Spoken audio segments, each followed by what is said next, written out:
کوشش کر کے اس کے نوٹس بنائیں، ہم سے بھی شیئر کریں، فیڈ بیک ضرور دیں۔ آپ اگر اس کو آگے پہنچائیں گے، لوگوں تک پہنچائیں گے، لوگوں کو اس سے جوڑیں گے، جتنے لوگ عمل کریں گے آپ کے پہنچانے کی وجہ سے، آپ کے شیئر کرنے سے اور آپ کے معلومات دینے سے، تو انشاءاللہ یہ آپ کے حق میں بھی صدقہ جاریہ بنے گا۔ چنانچہ حضرت آمنہ نے سفر کا ارادہ کیا۔ سفر میں 3 لوگ تھے، ایک حضرت آمنہ آپ کی والدہ، اور ایک رسول اللہ صلی اللہ علیہ وسلم، اور ایک باندی جن کا نام ام ایمن تھا، اور اسی مقام ابوا میں آپ کی والدہ اس دنیا سے رخصت ہو گئی۔ آج ہمارا سب سے بڑا مسئلہ یہ ہے کہ شوہر اپنی جگہ فن خوان ہے، بیوی اپنی جگہ فن خوان ہے۔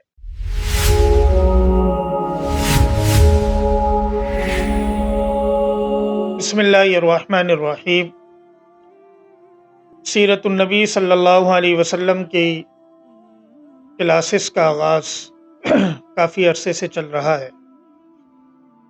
ہر کلاس کے شروع میں گزارش آپ سے کرتا ہوں چند باتوں کی، بار بار ریپیٹ کر دیتا ہوں تاکہ یاد رہے۔ ایک تو درود شریف کا اہتمام رکھیں، توجہ سے سنیں، اور عام ویڈیو کی طرح اس کو نہ لیں، بلکہ عمل کی نیت سے سنیں، بار بار سنیں۔ کچھ باتیں اگر آپ کو پہلی دفعہ میں سمجھ میں نہیں آئیں گی تو انشاءاللہ اگلی دفعہ میں سمجھ میں آ جائیں گی۔ کوشش کر کے اس کے نوٹس بنائیں، ہم سے بھی شیئر کریں، فیڈ بیک ضرور دیں۔ جو آپ کی تجاویز ہیں کہ اس کورس کو مزید کیسے بہتر بنایا جائے، کہ کس جگہ سمجھنے میں زیادہ مشکلات ہیں، تو آپ ہم سے ضرور شیئر کریں۔ اور اس کا مقصد یہ ہے کہ اللہ تعالیٰ اس کام کو ہم سب کے لیے صدقہ جاریہ بنائے۔ ہم اگر کوشش کر رہا ہے کسی کو فائدہ ہو رہا ہے اور وہ آپ صلی اللہ علیہ وسلم کی عملی زندگی سے قریب ہو رہا ہے، تو یہ ہمارے حق میں صدقہ جاریہ ہے۔ آپ اگر اس کو آگے پہنچائیں گے، لوگوں تک پہنچائیں گے، لوگوں کو اس سے جوڑیں گے، جتنے لوگ عمل کریں گے آپ کے پہنچانے کی وجہ سے، آپ کے شیئر کرنے سے اور آپ کے معلومات دینے سے، تو انشاءاللہ یہ آپ کے حق میں بھی صدقہ جاریہ بنے گا۔ تو آج کے اس سیرت النبی صلی اللہ علیہ وسلم کی اس درس میں انشاءاللہ ہم تفصیل سے پڑھیں گے کہ جب آپ 4 سال کی عمر میں اپنی والدہ کے پاس آئے، تو اس کے بعد چونکہ آپ کی والدہ کا تعلق حضرت آمنہ کا مدینۃ المنورہ سے تھا، اور یہ پیچھے کلاسز میں یہ بات گزر چکی ہے، اور رسول اللہ صلی اللہ علیہ وسلم کا جو ننیحال ہے وہ مدینہ منورہ تھا، کیونکہ حضرت آمنہ کا تو گھرانہ ہی مدینۃ المنورہ میں تھا، اور چونکہ یہ جو عبد المطلب ہیں ان کا ننیحال جو ہے مدینہ منورہ تھا، تو پھر آپ کے جو والد ماجد ہیں حضرت عبداللہ، ان کا ننیحال بھی مدینۃ المنورہ میں تھا۔ اس نسبت سے آپ صلی اللہ علیہ وسلم کا ننیحال بھی مدینۃ المنورہ میں تھا۔ والدہ نے سوچا کہ آپ کے والد کی قبر حضرت عبداللہ کی وہاں پر ہے، اور ارادہ کیا کہ آپ کو ساتھ مدینۃ المنورہ لے جائیں تاکہ آپ اپنے والد کی قبر بھی دیکھ لیں، کچھ دن وہاں پر رکیں، پھر دوبارہ آ جائیں۔ چنانچہ حضرت آمنہ نے سفر کا ارادہ کیا۔ سفر میں 3 لوگ تھے، ایک حضرت آمنہ آپ کی والدہ، اور ایک رسول اللہ صلی اللہ علیہ وسلم۔ اس وقت آپ کی عمر 6 سال تھی، اور ایک تیسری خاتون جو باندی تھیں۔ یہ جب حضرت عبداللہ کا انتقال ہوا تو انہوں نے اپنے ترکے میں کچھ اونٹ، کچھ بکریاں، بعض روایات میں آتا ہے ایک گھر، اور ایک باندی جن کا نام ام ایمن تھا، ان کو چھوڑا۔ چنانچہ یہ تینوں سفر پر روانہ ہوئے، مدینۃ المنورہ پہنچے، آپ نے اپنے والد کی قبر کی زیارت کی۔ پھر مدینۃ المنورہ میں قیام کے بعد جب آپ اپنی والدہ کے ساتھ واپس آنے لگے تو مقام ابوا، یہ اگر آپ مکہ المکرمہ سے جائیں مدینۃ المنورہ کی طرف، تو جو مقام بدر ہے اس راستے میں یہ ایک وادی آتی ہے مقام ابوا، یہ بڑی مشہور وادی ہے، اور جب آپ نے پہلے غزوے میں سفر کیا تو اسی وادی سے کیا، صلح حدیبیہ کے موقع پر بھی آپ نے اس وادی سے سفر کیا، اور صحابہ فرماتے ہیں کہ جہاں پر آپ کی والدہ کی قبر تھی، جبل ایک پہاڑی ہے جس کو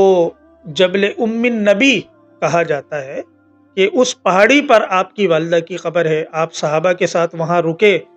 اور اتنا روئے کہ صحابہ فرماتے ہیں کہ اس سے پہلے آپ کبھی اتنا نہیں روئے۔ یہ انشاءاللہ جب حدیبیہ کا واقعہ آئے گا تو تفصیل سے ہم پڑھیں گے۔ اس مقام ابوا میں آپ کی والدہ کی طبیعت خراب ہوئی، انہوں نے ارادہ کیا کہ کچھ دیر رک جائے، لیکن اللہ کو کچھ اور ہی منظور تھا، اور اسی مقام ابوا میں 6 سال کی عمر میں آپ کی والدہ اس دنیا سے رخصت ہو گئی۔ اندازہ لگائیں کہ آپ کی پیدائش سے پہلے آپ کے والد چلے گئے، 6 سال کی عمر میں آپ کی والدہ چلی گئی۔ یہ اللہ تبارک و تعالیٰ کی طرف سے بڑی آزمائش تھی آپ کے لیے، اور اللہ تبارک و تعالیٰ آپ کو مشکلات سے گزارنا چاہتے تھے، آپ کو بنانا چاہتے تھے، اور آپ میں عظیم صلاحیتیں پیدا کرنا چاہتے تھے، تاکہ جب آپ دنیا کے سامنے دین حق کا پیغام لے کر جب آپ اٹھیں تو آپ پر کوئی اعتراض کرنے والا نہ ہو۔ تو مقام ابوا میں اس وقت کا منظر یہ تھا کہ آپ صلی اللہ علیہ وسلم کی عمر 6 سال، آپ کی والدہ دنیا سے رخصت ہو گئی۔ آپ کی باندی ام ایمن، انہوں نے آپ کی والدہ کی قبر کو کھودا۔ روایات میں آتا ہے کہ آپ اپنے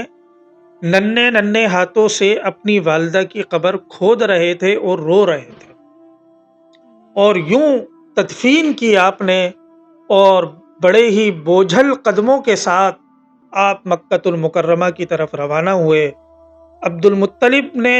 ام ایمن سے پوچھا کہ آمنہ کہاں ہے، تو انہوں نے بتایا کہ ان کا تو انتقال ہو گیا، اور یوں آپ عبد المطلب کی کفالت میں براہ راست آ گئے۔ پہلے بھی آپ عبد المطلب کی کفالت میں تھے، اور عبد المطلب آپ کو بڑے اپنے قریب رکھتے تھے، آپ کے تمام تر اخراجات خود اٹھاتے تھے، لیکن چونکہ آپ کی والدہ تھیں تو آپ براہ راست اپنی والدہ کی زیر تربیت تھے۔ پھر عبد المطلب نے ام ایمن کو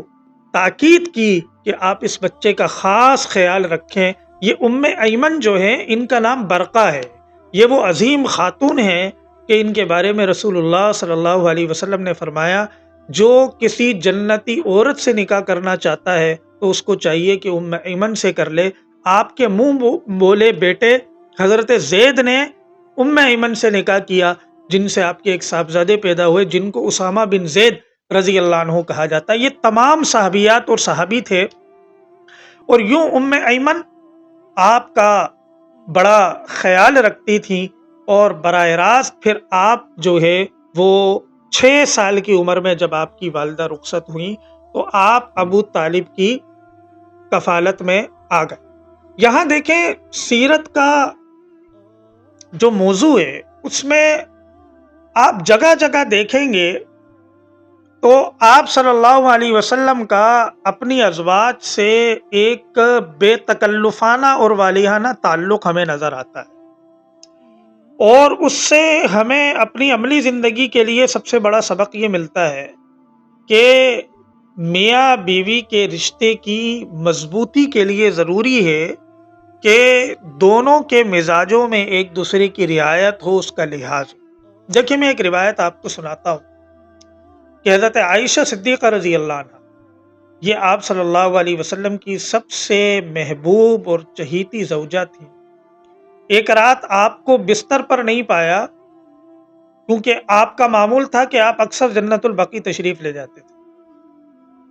اور جب آپ وہاں آپ کو ڈھونڈتی ہوئی حضرت عائشہ پہنچی تو رسول اللہ صلی اللہ علیہ وسلم نے حضرت عائشہ رضی اللہ عنہ سے فرمایا کہ کیا تمہاری غیرت جاگ گئی؟ یعنی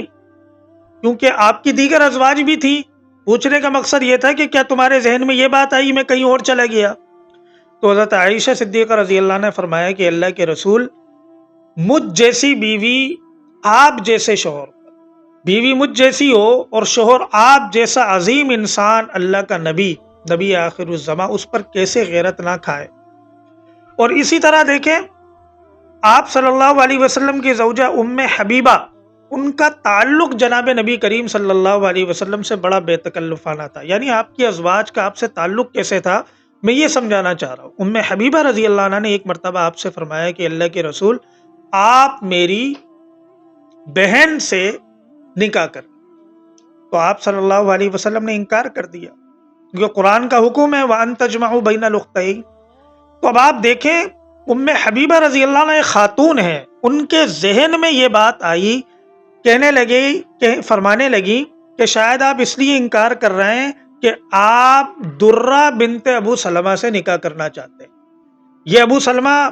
پیچھے درس میں آیا، یہ آپ کے رضائی بھائی تھے، اور جو آپ صلی اللہ علیہ وسلم کی زوجہ تھی ام سلمہ، یہ ان کی بیٹی تھی، اور یہ درہ یہ آپ کی ربیبہ ہیں۔ ربیبہ اس لڑکی کو کہا جاتا ہے کہ کسی عورت سے شادی کی، اس کی پہلے سے ایک بیٹی ہے، تو وہ آپ صلی اللہ علیہ وسلم کی پرورش میں تھی، اور ایسی ربیبہ سے نکاح بھی حرام ہے۔ وَرَبَائِبُكُمُ اللَّاتِي فِي حُجُورِكُم مِّن نِّسَائِكُمُ اللَّاتِي دَخَلْتُم بِهِنَّ۔ کسی عورت سے اگر نکاح کر لیا جائے اور اس سے میاں بیوی کا تعلق قائم ہو جائے، تو اس کی جو بیٹی ہوتی ہے وہ بھی اس کے شوہر پر، اس سے نکاح جو ہے وہ حرام ہوتا ہے۔ تو آپ صلی اللہ علیہ وسلم نے منع فرما دیا کہ میں اس سے بھی نکاح نہیں کر سکتا، کیونکہ وہ رشتے میں آپ کی رضائی بھتیجی بھی ہے، اس لیے کہ ابو سلمہ آپ کے رضائی بھائی تھے۔ تو دیکھیں یہاں پر ام حبیبہ رضی اللہ عنہ کا آپ صلی اللہ علیہ وسلم سے سوال، پھر آپ صلی اللہ علیہ وسلم کا جواب، اس سے ہمیں بڑا سبق اپنی ازدواجی زندگی میں یہ ملتا ہے کہ دیکھیں بیوی ہو یا شوہر، بے تکلفانہ تعلقات میں اگر بیوی کی طرف سے کچھ ایسی باتیں ہو بھی جائیں جو شک کے دائرے میں آتی ہیں، تو اس کا بڑے اچھے انداز سے شوہر کو جواب دینا چاہیے، اس کو بگاڑ کا ذریعہ نہیں بنانا چاہیے۔ آج ہمارا سب سے بڑا مسئلہ یہ ہے کہ شوہر اپنی جگہ فن خوان ہے، بیوی اپنی جگہ فن خوان ہے۔ اگر اس ازدواجی زندگی کو آپ کامیاب کرنا چاہتے ہیں تو آپ فن خوان نہ بنیں، فن خوان بنیں گے تو آپ کا گھر نہیں بن سکتا۔ دیکھیں ایک شوہر ہے، وہ باہر ایک محتمم ہے، مفتی ہے، 22 گریڈ کا آفیسر ہے، انجینئر، مینیجر ہے، وہ اسی تصور کے ساتھ اگر گھر میں آئے گا کہ میری بیوی بھی مجھے انجینئر سمجھے، ڈائریکٹر سمجھے، آفیسر سمجھے، تو اس کے معاملات خراب ہو جائیں گے۔ بیوی ہے، اگر وہ بڑے گھر کی ہے اور گھر میں نوکر چاکر اس نے دیکھے اور مال کی فراوانی دیکھی، ہر طرح کی سہولتیں دیکھی، اگر وہ اسی تصور سے نکاح کر کے کسی مرد کی زندگی میں آئے گی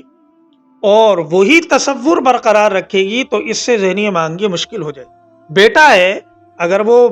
18 گریڈ کا آفیسر ہے اور اس کا ذہن یہ ہو کہ جب باپ مجھ سے مخاطب ہو تو مجھے 18 گریڈ کا آفیسر سمجھ کر ہو، اور باپ کبھی ڈانٹ دے تو بیٹے کو برا لگ جائے کہ گھر میں تو کوئی عزت ہی نہیں ہے، میں 18 گریڈ کا آفیسر ہوں، 22 گریڈ کا آفیسر ہوں، اور ابا جو ہے وہ ڈانٹ دیتے ہیں، تو اس سے اولاد اور ماں باپ کا تعلق بھی خراب ہوگا، میاں بیوی کا آپس کا تعلق بھی خراب ہوگا۔ رسول اللہ صلی اللہ علیہ وسلم کی ذات اقدس میں آپ غور کریں، آپ نبی آخر الزماں ہیں،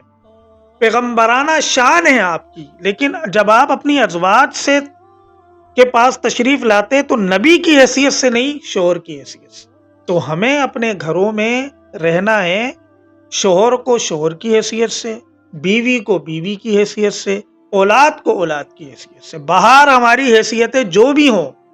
اگر ہم وہی حیثیت اپنے گھروں میں نافذ کرنا چاہیں گے تو ہماری ازدواجی زندگی، گھریلو زندگی، اولاد ماں باپ کا تعلق یہ خراب ہوگا۔ تو آپ صلی اللہ علیہ وسلم کی سیرت سے ہمیں یہ ایک سب سے اہم چیز سیکھنے کو ملتی ہے، اسے ہمیں اپنے امنی کرداروں میں داخل کرنے کی ضرورت ہے۔